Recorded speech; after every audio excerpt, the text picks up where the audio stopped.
చెప్పండి. హలో హేమ గారు, మీరు ఏం చెప్తారు?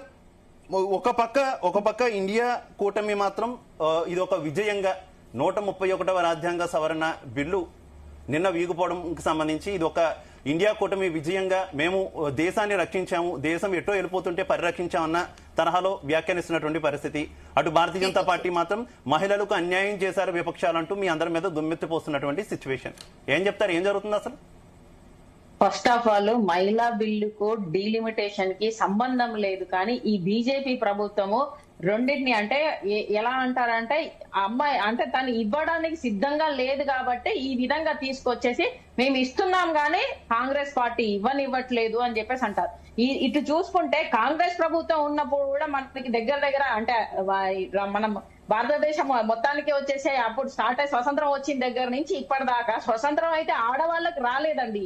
స్వతంత్రానికి రానియకుండా చేసేది దాంట్లో మనకి కాంగ్రెస్ పార్టీ అనిపిస్తుంది. ఎందుకంటే మహిళలకు ముఖ్యంగా మహిళలను తొక్కాలి. ఎందుకంటే మనది మేల్ డామినేటింగ్ కంట్రీ కాబట్టి ఖచ్చితంగా వచ్చేసి మహిళలను అనగదొక్కాలి. ఎందుకంటే గెలవలేరు అనే దాంట్లో వచ్చేసి అప్పటి నుంచి ఆ ప్రభుత్వం కాంగ్రెస్ ప్రభుత్వం రూలింగ్ లో ఉన్నప్పుడు సేమ్ అదే సిచ్యువేషన్ తీసుకొచ్చారు. ఈ 33% అనేది ఎప్పటి నుంచో తీసుకుంటూ రావచ్చు. ఈ డీలిమిటేషన్ కి ఎందుకు పెట్టారు?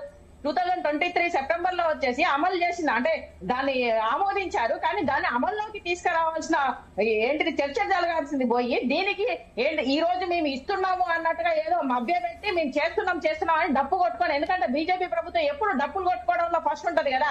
మీ ఇది చేశారు అది చేశారు, ఆ ప్రభుత్వం ఇది చేసింది, మేము ఇది చేస్తాము, మాకు ఓట్లు వేయండి అని చెప్పేసి ఈ రోజున వచ్చేసి భారతదేశంలో వచ్చేసి బీజేపీ రూలింగ్ లోకి వచ్చిన తర్వాత అన్ని బూటకు మాత్రం జుమ్లా మాటలు మాట్లాడుకుంటా ఈ రోజున వీళ్ళ మహిళా బిల్లును కూడా ఆ విధంగానే తీసుకొచ్చి మొత్తానికి మహిళా బిల్లును పక్కన పెట్టేసి, అంటే కాంగ్రెస్ ప్రభుత్వం ఉన్నప్పుడు మహిళలకు అన్యాయం చేసింది, ఈ రోజున బీజేపీ ప్రభుత్వం కూడా మహిళలకు అన్యాయం చేస్తుంది.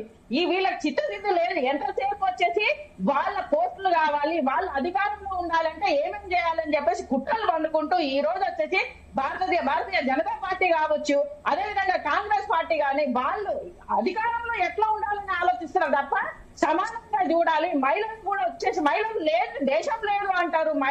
మహిళలు వచ్చేసి ఒక దేవుళ్ళతో పోలుస్తుంటారు కానీ సమాన హక్కులు మాత్రం ఏ ప్రభుత్వం ఇవ్వట్లేదు. దీంట్లో ఇద్దరిది సమానంగా వీళ్ళకి వచ్చేసి ఈ రోజు మహిళలకు వచ్చేసి బిల్లు పాస్ అవ్వలేదు అంటే ఇద్దరి దీంట్లో పొత్తు ఉంది.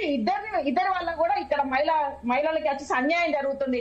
ఖచ్చితంగా మహిళలకు అందరూ కలిసి ఇక మీద మేల్ డామినేషన్ చేసే ఏ పార్టీలైనా కానీ ఖచ్చితంగా వాళ్ళ మీద పోరాడాలి అని చెప్పేసి మహిళలకు వచ్చేసి బయలుదేరాలి. ఎంతసేపటికి వచ్చేసి ఇల్లు తెలుసుకోవడం తప్ప మనం కూడా మా రాష్ట్రంలో వచ్చేసి మహిళలకు కంపల్సరీగా